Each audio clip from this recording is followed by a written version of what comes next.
Turning the engine 9K832.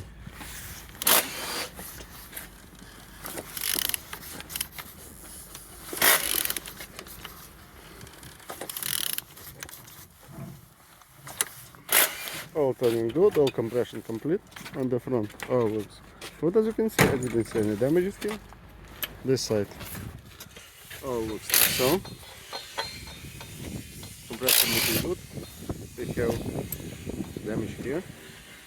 And on the top, all looks good.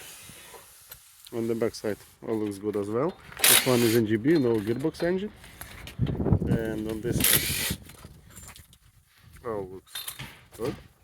I didn't see any damages. And underneath, all looks good as well. K9K engine 9J377. Thank you.